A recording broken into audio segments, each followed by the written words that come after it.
So people have to realise, आपको अगर आप लड़के हैं आपको सिर्फ आज्ञाकारी लड़का बन के कुछ नहीं मिलेगा। अगर आप लड़की हैं आपको सिर्फ आज्ञाकारी बेटी, बहू, माँ बन के कुछ नहीं मिलेगा। आपको अक्लमंद बनना है, आपको ऑथेंटिक बनना है, आपको अकाउंटेबल बनना है, सेल्फ अकाउंटेबल। आप एक गलत को बचाने के लिए, एक फेक चीज को बचाने के लिए एक और फेक चीज में इंडल्ज हो रहे हैं, और उसमें आप आगे कितने रेपरकशंस क्रिएट कर रहे हैं, कितनों के साथ। आप खुद के लिए एक सो कॉल्ड अपने आप को बचाने के लिए आप किसी और के साथ ऐसा होने दे रहे हैं। Where is your moral compass? How can somebody be so degraded? अभी मैंने पिछले एक वीडियो में भी बात की थी ना कि कौन खड़े करता है नार्सिसिस्ट को परिवारों में, स्पाइनलेस अडल्ट्स। और क्यों हमारे बीच में नार्सिसिस्ट इतने आते हैं?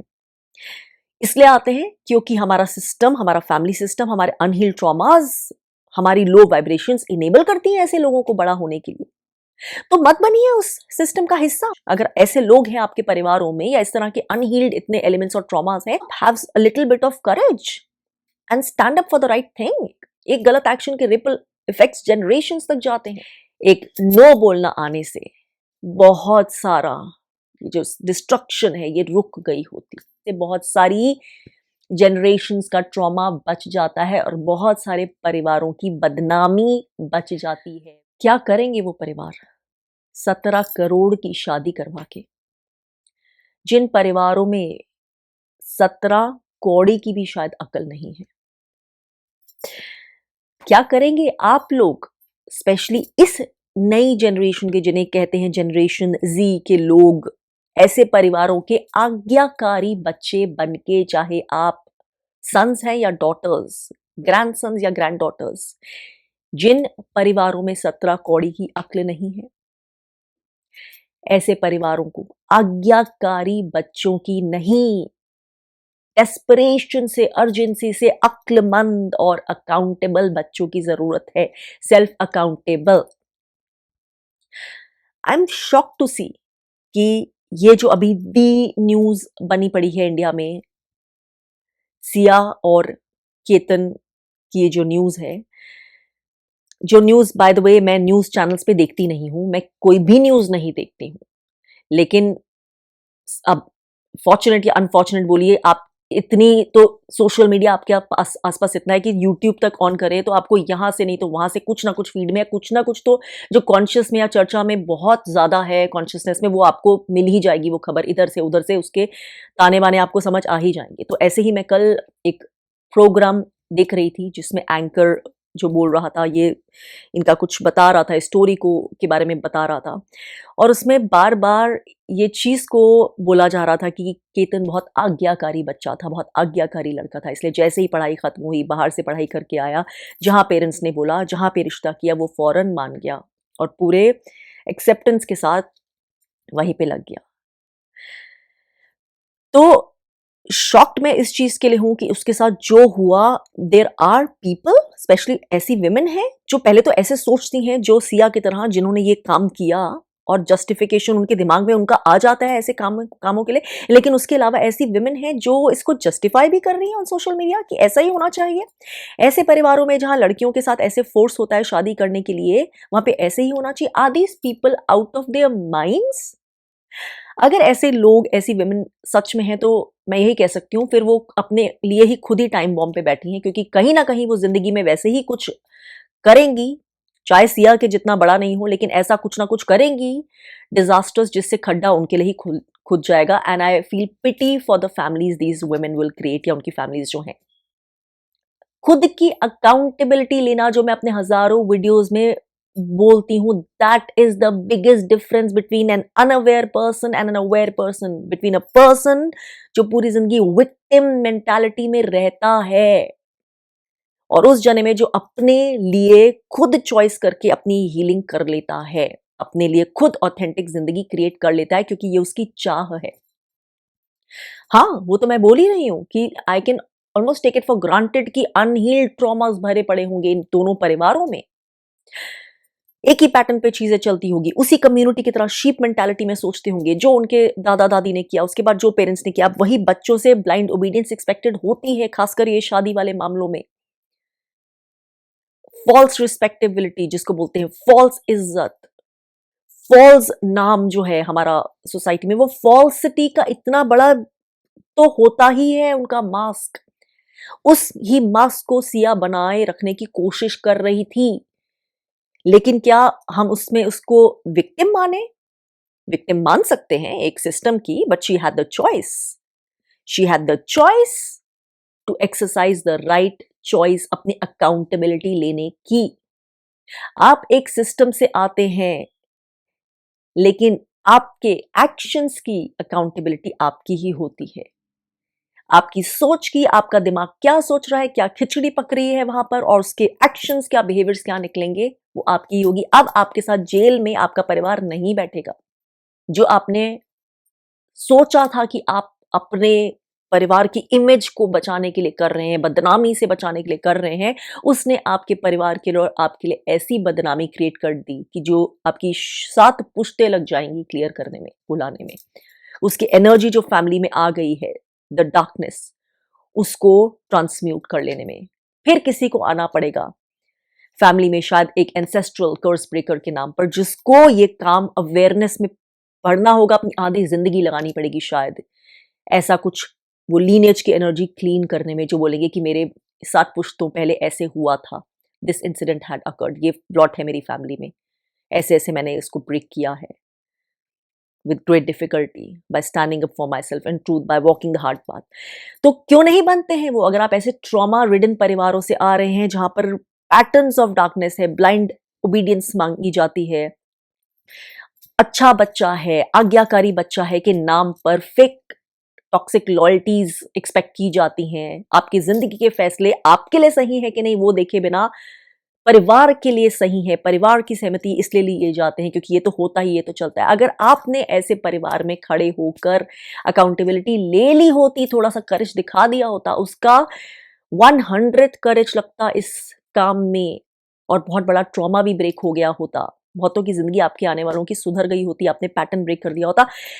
जो आपने वो करेज लगाया है, एक बुद्धि जो भ्रष्ट होती है ना उस काम में, जिसमें कोई ढंग के दिमाग से सद्बुद्धि वाला इंसान होगा, उसके हाथ कांपेंगे, उतना करेज उसको आ ही नहीं सकता। उसका 100 करेज लगता आपको एज अ वुमन, आज्ञाकारी बेटी, आपको मना करने में, to take a stand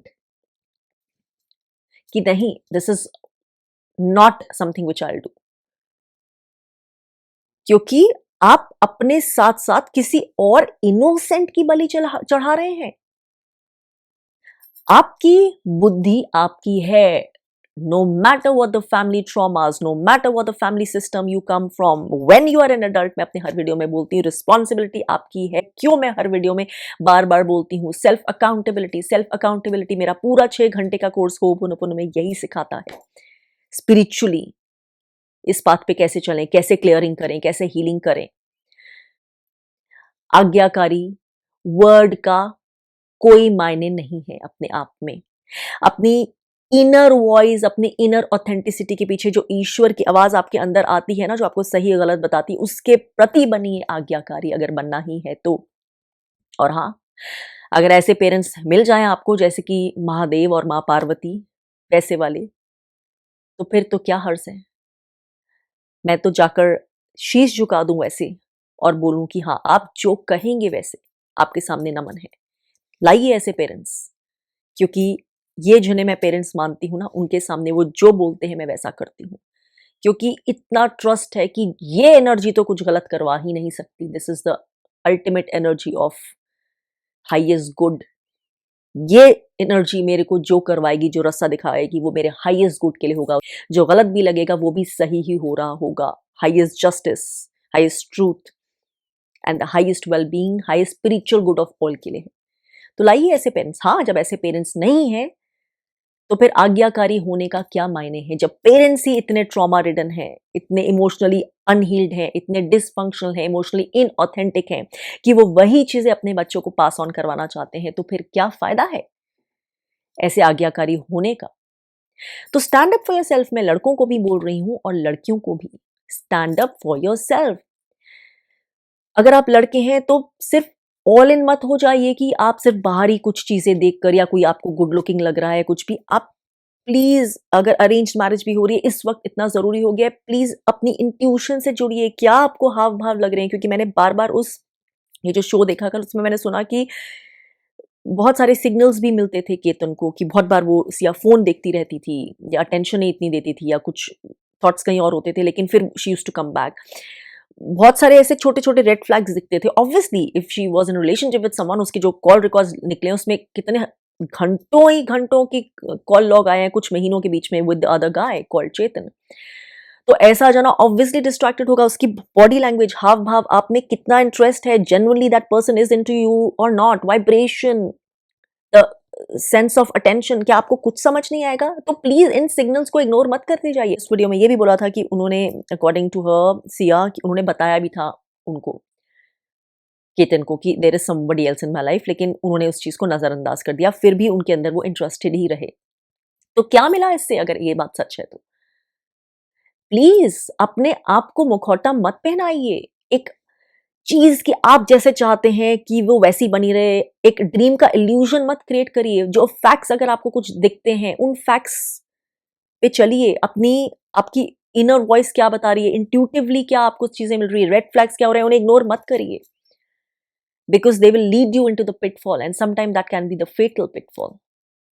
and for women, अगर आप अपने आप को इतनी मॉडर्न समझती हैं कि आप मॉडर्न कपड़े पहन सकती हैं, मॉडर्न कैफेज में जा सकती हैं, अपने रिलेशनशिप्स किसी से क्रिएट कर सकती हैं, you can choose a boyfriend, तो आप असली मॉडर्निटी भी दिखाइए ना। Stand up. जो आपकी माँ नहीं खड़ी हो सकी, जिस चीज के लिए आपकी दादी नानी नहीं खड़ी हो सकी, लेकिन आपको पता है वो आपका ऑथेंटिक राइट है, बिकॉज आप गलत एक्शन करेंगी तो उसके रिपल इफेक्ट्स हजारों होंगे। और यहाँ पे रिपल इफेक्ट्स हमने देख लिए कि अब क्या मिला बदनामी से, वो फेक सो कॉल्ड बदनामी नहीं होगी, से अब ऐसी बदनामी होगी कि जो जिसके रिपल इफेक्ट्स ही रिपल इफेक्ट्स रहेंगे। तो stand up for what is right, have this much करेज। इसमें इतना सा करेज लगता है एज कंपेयर टू जो आप गलत काम कराते हैं। वो बुद्धि जो भ्रष्ट होती है उसके कोई जस्टिफिकेशन नहीं है। चाहे आपके परिवार में कैसे भी लोग रहे हो, कैसी अनहीड लीनेज रही हो, कैसे भी ट्रेडिशंस रहे हो, आपको फोर्स करा गया हो, लेकिन आपको रस्सी बांध के कोई सर के ऊपर पिस्तौल रख के तो नहीं करवा रहा था ना। तो जब तक वो चीज नहीं है, आप अपनी आवाज से बोल सकते हैं। अपने डिसीजन कितनी भी अनप्लेजेंट हो, उस अनप्लेजेंट, उस डिस्कम्फर्ट, उस सो कॉल्ड बदनामी से जिसका कोई मायने नहीं है, उससे आप बचने के लिए ये सब कर रहे हैं, तो उसके रेपरकशंस तो होंगे ना। Please for the younger generation, खासकर जो ऐसी उम्र में है जो अब रिलेशनशिप्स नए फॉर्म करेंगे, जो शादियां करेंगे, please look out for yourself. आज्ञाकारी नहीं बनना है, खाली अक्लमंद बनना है पहले। आज्ञाकारी तो आपके माँ बाप भी थे, शायद उनके माँ बाप भी थे, शायद आपकी पुश्तें थी। उससे क्या हुआ? रिलेशनशिप्स में भाग भाग के मत घुसें। दूसरे की वर्थ क्या है पहले पहचाने। एक्सपेंसिव गिफ्ट्स, एक्सपेंसिव ट्रीटमेंट्स, अगर आपके पास इतनी बरकत है तो वो कोई भी कर सकता है, लेकिन जल्दी में मत रहिए। Men specially, please figure out if somebody out there is worth it. गलत रिलेशनशिप में इतनी इन्वेस्टमेंट मत कर दीजिए और इतनी जल्दी मत कर दीजिए। जानिए, अगर आपके पेरेंट्स ने कोई शादी फिक्स किया जो इतनी टाइम बाउंड है, डेडलाइन पे है कि आपको ये सब जल्दी जल्दी करना पड़ रहा है, रिफ्यूज टू डू दैट। मत करिए इतनी डेडलाइंस वाली मैरिजेस। मत किसी के साथ रिलेशनशिप आगे बढ़ाइए, अगर चाहे वो अरेंज भी है, without having an ample amount of time, जिसमें क्लियर है कि नहीं आप पूरी तरह से सहमत होंगे कि एनर्जेटिकली, वाइब्रेशनली आपको ये मैच लग रहा है, इंटेलेक्चुअली मैच लग रहा है, क्योंकि ये जो फसाड है ट्रेलर वाला, पीरियड खत्म हो जाएगा। ऐसा कुछ नहीं हुआ जो भी जैसा केतन के साथ हुआ है, तो भी आपके आप एक डिजास्टर के लिए आगे चल के वो एक डिजास्टर्स रिलेशनशिप होगी, या वैसी ही होगी जिसमें कोई एनर्जी नहीं होती है, जिसमें कोई वो एसेंस होती है ना, सीक्रेट, वो नहीं होती। जैसे कि हमारे बहुत सारे पेरेंट्स के बीच में ऐसी रिलेशनशिप्स ही होती हैं, लाइक डेड पैन रिलेशनशिप की, साथ में है इसलिए निभानी है, अदरवाइज कुछ नहीं है। So don't be that person. अगर आप किसी रिलेशनशिप में जा रहे हैं, चाहे वो सो कॉल्ड अरेंज्ड है या आप खुद से जा रहे हैं, एटलीस्ट अपने दिल की इंट्यूशन की सुन के जाइए। Don't go all in with main और वुमेन। और अगर आपको क्लियर है कि आप ये सही रीजंस के लिए नहीं जा रहे हैं, please say no. Learn to say no is the biggest action you can do for yourself, for self accountability. आप हेल्दी प्रेसिडेंट सेट करते हैं। लोगों को सही बिहेवियर क्या है उसका प्रेसिडेंट देते। आज्ञाकारी से ज़्यादा सेल्फ अकाउंटेबल बने, अक्लमंद बने, ऑथेंटिक बने। अगर आपने ऐसा नहीं किया है और उसके डिजास्टर्स कॉन्सिक्वेंसेज हुए हैं, आप कोई ब्लेम किसी पे नहीं डाल सकते। You have nobody else to blame but your own self. And I am sorry to say this to the women जो सिया के इस एक्शन को किसी भी तरह से डिफेंड कर रही है, किसी भी तरह से, ये उनकी ही मॉरल डिग्रेडेशन को जताता है। जो एक्शन आपके हाथ से हुआ है, जो लफ्ज आपके मुंह से गए हैं, जो स्मेयरिंग आपके थ्रू किसी की हुई है, जो गलत डार्क थॉट्स आपके दिमाग से उत्पन्न हुए, उन सब की रिस्पॉन्सिबिलिटी, सबकी अकाउंटेबिलिटी आपकी है और उसके कॉन्सिक्वेंसेस भी आपके ऊपर ही होंगे, चाहे कार्मिकली आएंगे, चाहे लीगल सिस्टम से आएंगे, कैसे भी आएंगे। The accountability is always yours when you are an adult. ये ध्यान रखना हमेशा।